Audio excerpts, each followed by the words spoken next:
Well, today we're going to tackle another one of the World of Tanks.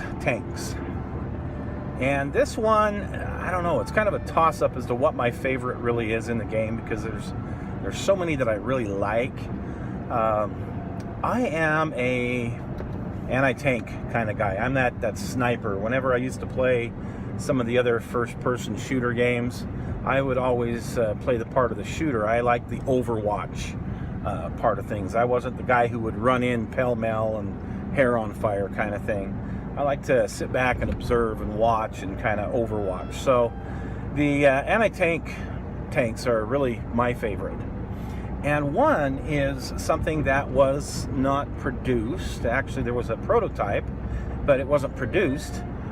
Kind of too bad. I think it would have been a very successful tank in the early days, particularly places like Kesselring Pass and in the Pacific. But anyway, 2020 hindsight, and that is the T40. The T40, well, it's pretty much based off of an M3 Lee tank, without the turret and without the top on it. And they took a 3-inch naval gun and armed this thing. So it had the 76 millimeter. Pretty decent punching power with it. In the game World of Tanks, it's a tier 4 tank. So that 76 for a tier 4 is definitely got a lot of punching and penetrating power. The problem in the game is the tank itself doesn't have much armor, and well, it doesn't take much to knock it out. So that's kind of the trade-off with it. In real life, the M3 Lee, well, it wasn't a whole lot better. It'd get hit with a shell, and since it was a riveted construction, a lot of times it would pop the rivets, and the rivets would kill the crew. So, not the best tank, but there again, it was the predecessor to the M4 Sherman, which was a great tank. So today, I'm going to go over my build of how I put together and how I did my interpretation of the United States T40 tank. I think it also received some other designation, official designation, like an M32. I'll have to look that up and see. And somewhere in the video, I'm sure we'll throw that in. So stick with us and check out my version of the T40 tank destroyer from World of Tanks. The Ordnance Department of the Army had first suggested mounting a 3-inch anti-aircraft gun, the M3, on a modified M3 Lee chassis in September of 1941. This came just as the U.S. Army was developing its tank destroyer doctrine, in which tanks would be used for the exploitation of breakthroughs, while enemy tanks would be dealt with by specialized vehicles. And the time was right to try and develop the T-24. The T-24 used the engine, powertrain, and suspension and the lower hull of the M3 medium tank, but with a new superstructure with an open-topped octagonal fighting compartment. The gun was mounted on a modified M2A2 anti-aircraft mount.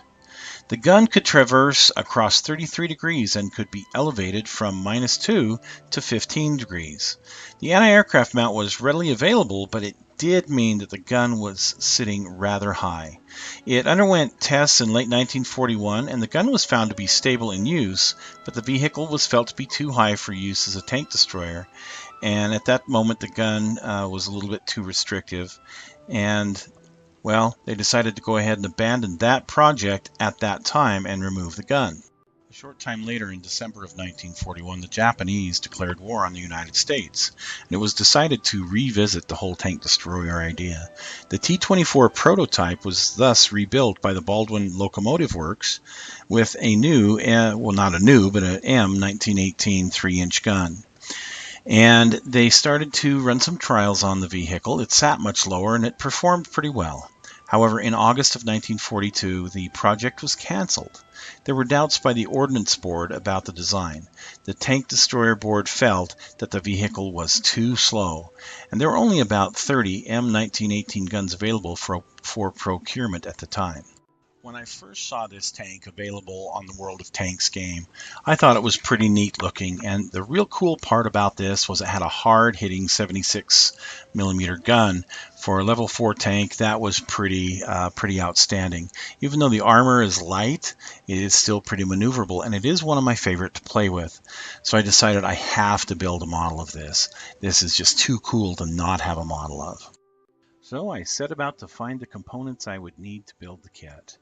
And I found that Academy had a Lee and a Grant both that had a full interior. And fortunately, the hobby store had this Grant kit. So I was able to pick that up pretty easily. And I didn't need to use the turret, I didn't need to use the top, I didn't need to use the main gun, and of course the side skirts, I could throw those out too. But this was going to be the kit that I was going to use to start building. So as I started to put things together, I put the interior in. That worked out very well. The actual T40 did not have the door on the side of the tank. I went ahead and put mine on anyway, so there is one big difference. But I tried to follow it as closely as I could for the one in the game. When it came to the main gun, I needed a nice 76mm gun. And there's one in an M18 Hellcat kit that's actually pretty decent, pretty detailed. So, well, I copied, because I didn't want to take the one out of my Hellcat, but I scratch built and copied the one out of the Hellcat and put that here in this tank. And then I decided to throw a bunch of junk on it, like all the GIs had, you know, the extra equipment, the extra tracks, the gear. I wanted to paint this to make it look like it was in the Pacific. I thought maybe they had taken this off of the out of the proving grounds and sent it to the Pacific as kind of a trial thing to see how it would work, and maybe the Mindanao campaign of the Philippines. So I went ahead and gave it this paint job from the late war that they had in the game. And so for the brown, I just used a brick, kind of a brick brown from Testers. I had painted the overall olive drab with a Testers color, and then I used Armor Sand for the sand color. The orange stripes, the orange outlines, I actually used a Vallejo orange for those. And I was really happy with how this thing turned out. So I hope you've enjoyed looking at the build that I did of the T40/M9 tank destroyer tank.